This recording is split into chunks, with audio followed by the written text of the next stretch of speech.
हे ख्रिस्ता, आम्ही तुला भजतो आणि तुझी स्तुती करतो, कारण तुझ्या पवित्र क्रूसाद्वारे तू सर्व जगाचे तारण केले आहेस.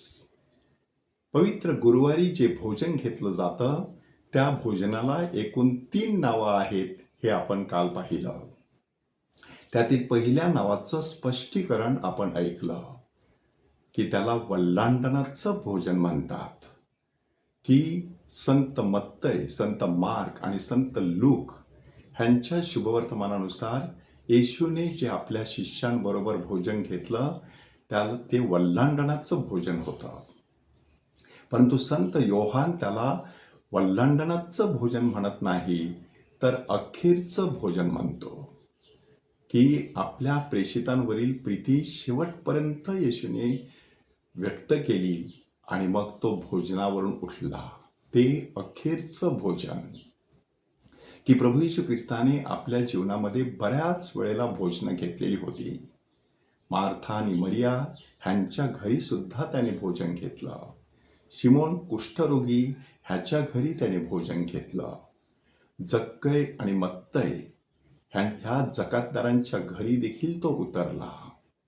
मत्तय किंवा लेवी ह्यांच्या घरी मोठी मेजवानी होती, त्यामध्ये येशू सहभागी झाला.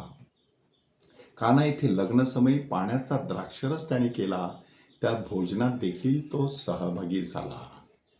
आणि त्याचबरोबर भोजन आयोजित करत असताना आपण खालच्या जागेवर जाऊन बसावं अशा प्रकारची शिकवण सुद्धा त्याने दिली.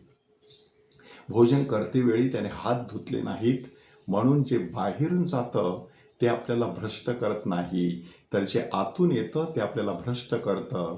अशा प्रकारे सर्व अन्न त्याने शुद्ध ठरवलं. मी जीवनाची भाकर आहे अशा शब्दामध्ये प्रभू येशू ख्रिस्ताने स्वतःची ओळख करून दिली. 5,000 लोकांना आणि 4,000 लोकांना भोजन दिलं. भोजन हा प्रभू येशू ख्रिस्ताच्या जीवनाचा अत्यंत महत्त्वाचा भाग शुभवर्तमानामध्ये आपल्याला वाचायला मिळतो. परंतु ह्या सर्वांचा कळस येशूने गाठला अखेरचं भोजन घेऊन. की त्या अखेरच्या भोजनाचं वैशिष्ट्य असं की त्यामध्ये दडलं होतं एक महान असं रहस्य. ते भोजन म्हणजे फक्त जेवण नव्हतं, उदरभरण नव्हतं, यज्ञ कर्म होतं. यज्ञ कर्म म्हटल्यानंतर त्यामध्ये स्वतःच्या बलिदानाची पूर्वच्छाया दडलेली होती. त्या अखेरच्या भोजनाद्वारे येशूने सर्व जगाला दाखवून दिलं की आता ह्यापुढे तुम्हाला देखील ह्या भोजनामध्ये सहभागी व्हायचं आहे. आणि म्हणूनच ह्या अखेरच्या भोजनामध्ये प्रभू येशू ख्रिस्ताने काही महत्त्वाच्या कृती केल्या की ज्या कृती आजही ख्रिस्त सभा पवित्र मिस्सा बलीमध्ये करत असते आणि विशेष करून पायधुनीच्या गुरुवारी करत असते. नेहमीच्या मिस्सा बलीमध्ये कोणकोणत्या कृती केल्या जात असतात? आपण मेणबत्त्या लावत असतो, आपण शास्त्रवाचन घेत असतो, आपण भाकर मोडत असतो, आपण द्राक्षरस प्राशन करत असतो, आपल्याला आशीर्वाद दिला जात असतो, आपण गायन करत असतो, आपण कराराची आठवण करत असतो. परमेश्वराची ही सगळी योजना जी त्या अखेरच्या भोजनामध्ये दडलेली होती ती दररोजच्या प्रभू भोजनामध्ये आपण साजरी करत असतो.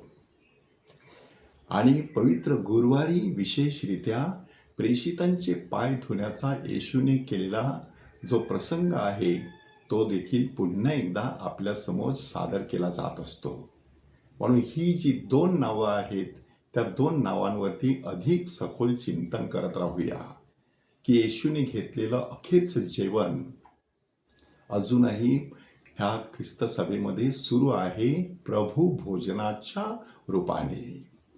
की कालवारीच्या टेकडीवर येशूने आपल्यासाठी जे तारण मिळवलेलं आहे ते तारण, ती पापक्षमा, तो सार्वकालिक जीवनाचा आनंद पवित्र मिस्सा बलीमध्ये आपल्यासाठी उपलब्ध आहे. ह्या अखेरच्या भोजनात, ह्या प्रभू भोजनात अगदी मनापासून सहभागी होऊया. ह्या अखेरच्या भोजनाला बसलेला असताना येशूने पहिलं वाक्य आपल्या प्रेषितांविषयी म्हटलं की तुमच्यापैकी एक जण मला धरून देणार आहे. ह्याचा अर्थ असा की अगदी सुरुवातीलाच आपल्या मनातील सगळं काळं बेरं काढून टाकायचं. त्यासाठी येशूने शुद्धता जणू काही तिथे सूचित केलेली आहे. येशूने तर एक चांगला घास जुदासच्या तोंडामध्ये देण्याचा प्रयत्न केला आणि त्याला निर्णय घ्यायला सांगितलं, परंतु त्याचा निर्णय होऊन चुकलेला होता.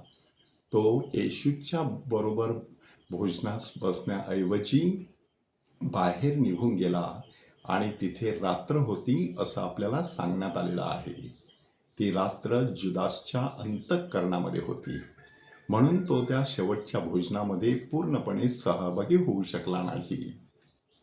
आपल्याला ह्या अखेरच्या भोजनामध्ये पूर्णपणे सहभागी होता यावं म्हणून आपलं अंतःकरण शुद्ध करूया आणि योग्य रीतीने त्या भोजनामध्ये सहभागी होऊया.